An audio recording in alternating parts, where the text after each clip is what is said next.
Hey, what's up? Zach here. Today I got a shoe I was pleasantly surprised with, especially considering the price point of these, and that is the adidas Harden Stepback 3. Didn't have a lot of expectations of these when I got them. However, after playing them a few times, gotta say, these might be one of the best budget shoes of 2022, or just of recent memory.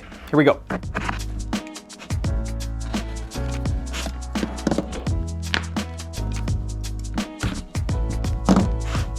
Now, starting in the uppers, if you look at these, the not cut down version of them, if you look at here with the lace line as well as just the upper materials, they kind of remind you of the Harden Volume 6 as well as the Trae Young 1. And what I really like about this is you're getting some of the same comfort factors of the Trae Young 1, some of the same profile, a little bit of a boxier forefoot, a little bit more control up there in the ball of the foot, but you don't have that genuine slipper tongue with the really skipped eyelets. These actually give you a much better lockdown than the Trae Young 1, and I kind of found some of the same comfort factors. So in terms of the uppers, yeah, they are a double layer mesh upper, which does have a lot of padding, so they are not the most breathable uppers on the planet, but they are very secure. And the lace line, for having all these little bells and whistles in them, really is just a standard lace line with a little bit of a metal stay up here too in the ankle. So the lockdown is good, comfort is really nice in these. The only bad part about them, like I said, is the breathability on a very hot, humid day. And if you look at the upper durability test, the Dremel 10 seconds highest grit sandpaper,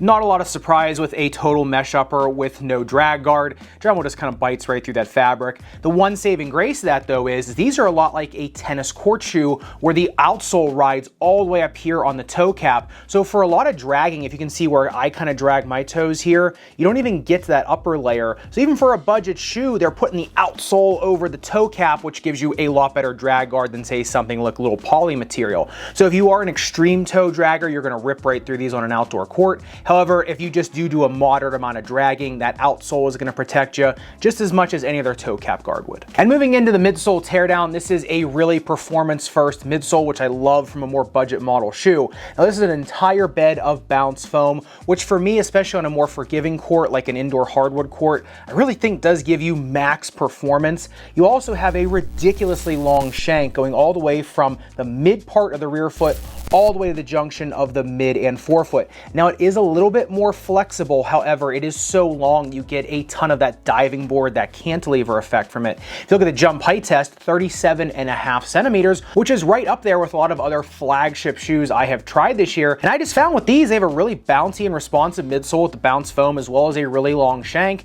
It's just easy to get these shoes up off the ground, and they do just kind of have that little snap back, no pun intended, that little snap to them that really does make them a very nimble feeling shoe on an indoor or outdoor court. And moving down to the outsole tread, this is kind of my favorite part of the shoe. I think they really did a nice job with the linear tread pattern as well as more of the topographical map type patterns here. Now it doesn't have the really fancy colorway like you see some other topographical or heat map patterns. However, it does just as good when gripping side to side. If you look at the shuttle test, 14.71 seconds in a shoe that's not really built as a super performance shoe. It just goes to show you the grip of these on corners is tremendous, and that bounce foam that really interacts with your foot when you're trying to spring up from a corner does really well. And even on the straight lines, even though this isn't a real aerodynamic shoe, is still light and nimble enough to kind of cut through the air. So for a budget model shoe, I know I keep saying that catchphrase, it still does give you more max performance for your buck. But looking at the outsole's durability profile is I think what tells the tale of it more than anything.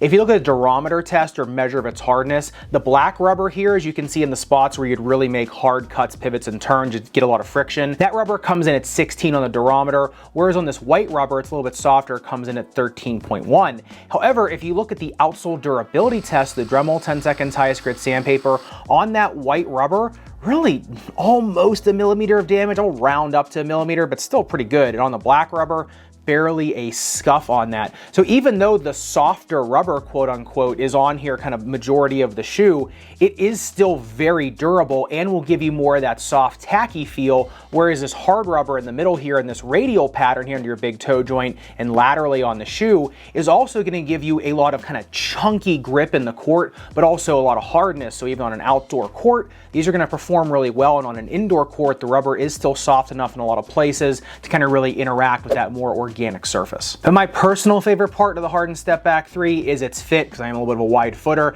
And if you look, like I said kind of earlier in the video, this is a more boxy forefoot, a little more ergonomic forefoot. It accepts a lot of different foot types. Now, if you're a narrow or medium foot, I still think you can go true to size because these aren't super long shoes either. So I think you still want to go same size just so you're not getting bloody toenails in the shoe. If you are a 2E, I think you can just go your standard size in these. Above a 2E, I'd probably go up that half size just to give yourself some room in there if you want to throw an orthotic or anything like that in. The lockdown is pretty decent, even though the laces go pretty wide. Now, because it is just a full bed of bounce foam and that shank is pretty flexible, I'd say if you do have ball of foot pain, I probably would throw an orthotic in these if you're going to use them.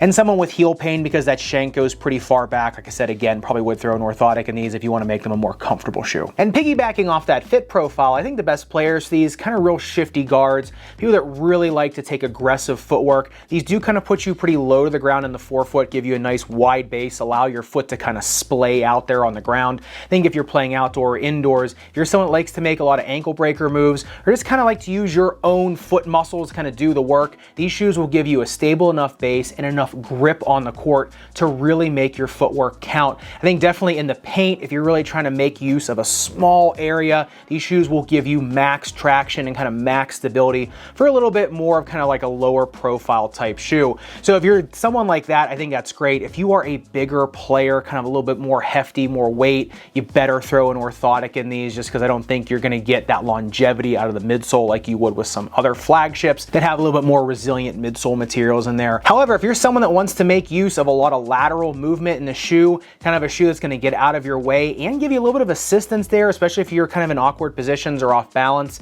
then the Harden Stepback 3 is not only one of the best budget shoes of this year, but just best shoes in general. But of course, I'd love to know what you think about the Stepback 3s. Are you interested in something more in the budget category, or even would give this an opportunity versus something like the Harden Volume 6 or the Trae Young 1?